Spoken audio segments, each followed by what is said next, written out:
good and light because they know as a family where Karen is, and they know where her mind and body is and how it is. So they said, let's keep it light. So in that frame, or looking at that, all of us know Karen was a lifelong educator.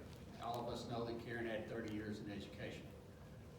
Try to mention some things today that maybe you don't know exactly about Karen.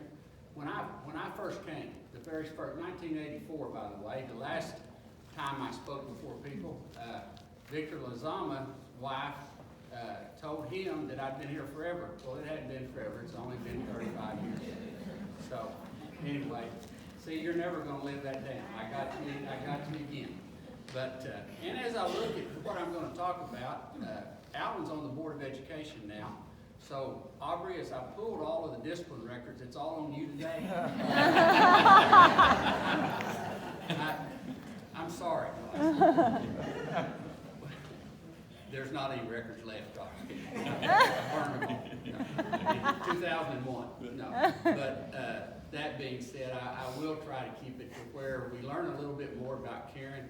I thought the obituary was really good because it really spoke to who Karen was and who Karen is, into her care for people, her care for kids. Very first, I took the job July 1 and I got here, and the first thing I know, we're having a cookout at the Yorks. And I go to the cookout up on the hill at the Yorks. I didn't know who the Yorks was. I didn't know who Bob Hill was, Steve. I didn't know who anybody was. But it was evident to me at that first cookout that Oakta Hall was a special place. Amen. It was evident to me that Karen York was one of the people that made it special. Just her demeanor, her caring, her outgoing, her ability to make you feel at home. I didn't know she was setting me up for later deals and later conversations. But that being aside, no, it was a great day, and it was really an enjoyable day. As I said, a resident of Oakta Hall for a long time, lifelong educator. Karen started her career as an educator at Indianola, Oklahoma, which is right across the river from Hannah, just south and west of Eufaula, and she was there for a year. And from that point, Karen graduated from Hitchta, by the way. Did you know that? When Hitchta had a high school. And I think was an all-state basketball player. Yeah. I don't know whether you guys knew that Karen was, we would talk basketball. So the first time, of course, that's a sport I love, and the first time or two we discussed that, I thought, this lady knows something about this game. And lo and behold, if I knew a little more, she was an all-state guard, I believe, at Hitchta, Oklahoma. Well, the Hitchtas and the Wainwrights of the world lost their high school about that time in '68. So Karen leaves Indianola and comes to what was then Midway, which was Hitchta and Council Hill consolidated, taught a couple of years at Midway, and then came to Oakta Hall in 1970 and finished her career there through 26 years of service to Oakta Hall Public Schools. So quite an expansive career in education and the stops through that. I don't know how many of you also knew that after Karen retired, she, again, couldn't stay out of the business, couldn't stay out of the giving back, couldn't stay out of trying to be a part of education and helping schools and helping kids. There's an organization in Muskogee called the Oklahoma Schools Advisory Council. And I happen to be on that, and the next thing I know, Karen's saying, hey, you think that they need anybody? I said, well, yeah, I think so. So anyway, through 2011, she worked at the Oklahoma Schools Advisory Council in Muskogee. Again, giving back to education, giving back about kids, caring about kids. Karen and I were together for 12 years at Oakta Hall. I never met from that first day, as Jeff said, a more caring, a more dedicated person to the profession. Karen had a business degree, and that was fitting because guess what? At school, Karen was all business. Now, I mean, kids that had her class, you were going to learn three things. You were going to learn how to type. learn shorthand, which we don't teach any, we do not, because the powers that be decided probably, when you come out of Karen's class at Oaktal, you had life skills that you could use to survive.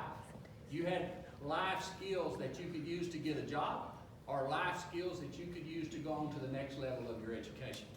And how important is that? How important is that today?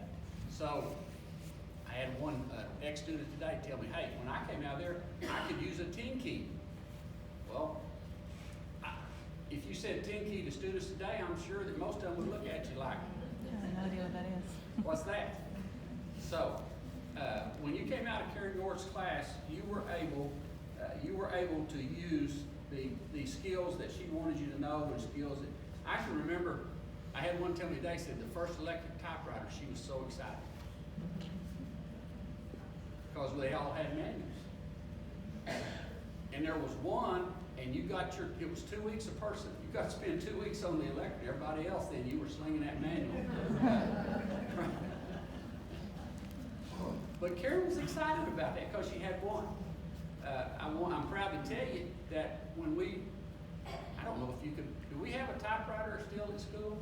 I don't even know if we do, because it's all computers and hard drives and CDs and, flash drives and thumb drives and so forth and so on. But anyway, we had electric typewriters, and that was the greatest thing that was ever invented. Then, Karen, lo and behold, I'd heard the word computer, but I didn't have a clue. Still don't. But I didn't have it. I have Sue. I don't need it. Computer, and I thought, okay. She said, well, we got to do this. We've got, and of course, I'm sure the ones we purchased then, or that we received then, compared to today, can you imagine? Okay? Can you imagine? She even wrote the first grant that we had at our school to get computers.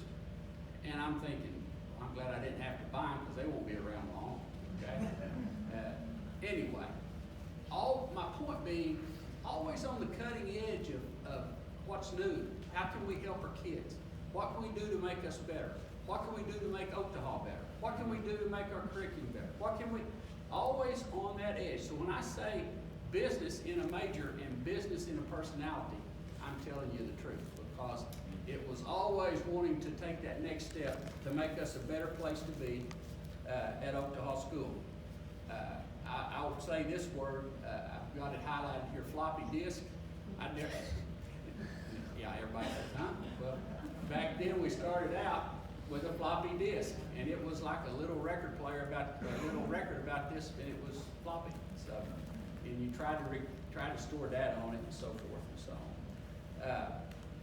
Karen came to me one time and said, we need to network our computers. I said, well, sure. I was thinking that too. So,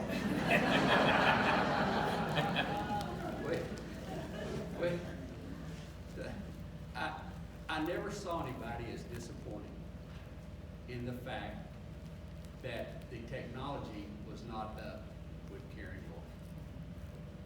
We hired a firm out of Tulsa, set up computers, her brain, her goal.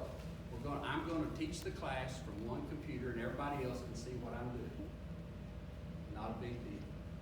But I don't remember what year it was, probably around late 80s, early 90s. It was a big deal. And it didn't happen.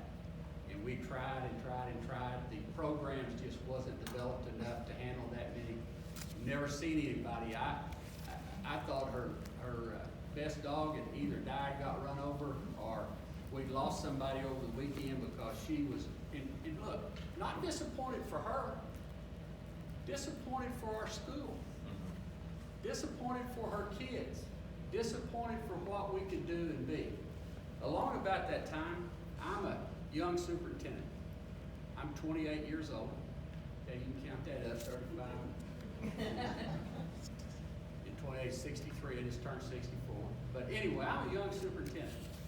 And she kind of took me and said, hey, this is what we need to do. Canadian, where I came from, was a whole lot like Oaktal, not where I worked at, but where I was raised at. And And when I figured that out, you could identify Karen York, who was a leader to her peers. The teachers wanted her to tell me because they didn't want to, okay? and I'm saying, tell me more. And so we get through that, and it works pretty well. You know, I'm the new kid on the block. I'm probably the youngest employee there when we start, or when I go there. I'm probably not anybody any younger than I was. Now I'm the oldest. Anyway, Karen recognized that we could get something done. Now the one thing that she kind of did to me, she decided through the teachers and so forth that there needed to be negotiations, James. And look, in this business, in the administrative part of the business, that's like a 4-letter word, okay? And I'm thinking, what have I done? What did I do? Who did I make mad? What's up here? And a lot of the things, I just didn't understand the dynamics of our school, and the fact that, and I want to say this and not try to be mean to anybody, but the fact that we had a long ways to go to get to where we are today, and we had a lot of things that we needed to do, and it had to start with staff, it had to start with teachers, and guess who was their leader? Karen York. So Karen and I sat down and we made a deal. We made a deal that we could talk about anything we wanted to talk about, and that neither one of us would go out and say what the other one said, and together we would present that. And together we would decide. Now, we talked about a lot of things. You know, negotiations are supposed to be about wages and work conditions and benefits. Guys, we went everywhere from putting gravel under the swings to you name it. There was no limits as to what. But if you want to know how to get to where you want to be, you need to ask the people that's going to get you there. And that's what we did, and how well it worked. Hence, negotiations have never been a big issue for us, because we have continued that trend today to involve people. But I want you to know today that that started with Karen York. She embraced that. She wanted it. She embraced it. I told her one time when she brought up some issues, I said, Karen, you've stopped preaching now and you've started meddling in this. Because there was some things there, and she, of course, there was also, as in any organization where you have numerous employees, you get to the point of you have to you want the best employees you can have. You want the best teachers you can have. You want the best custodians you can have. So to get you where you want to be, sometimes it's necessary to take those, just make those decisions. That's necessary for us to get there. And she was never short of telling me that wasn't her job. That was mine. So she would tell me who, but she wasn't doing it. So anyway, that all being said, I hope coming across today is how much our school and our community benefited from Karen York. I hope what I'm telling you is I want you to feel that. I want you to understand that. I want you to know what she meant to us, and to know that she had a big part in that. And if you think we're in good places today, I want you to know that it started with Karen York.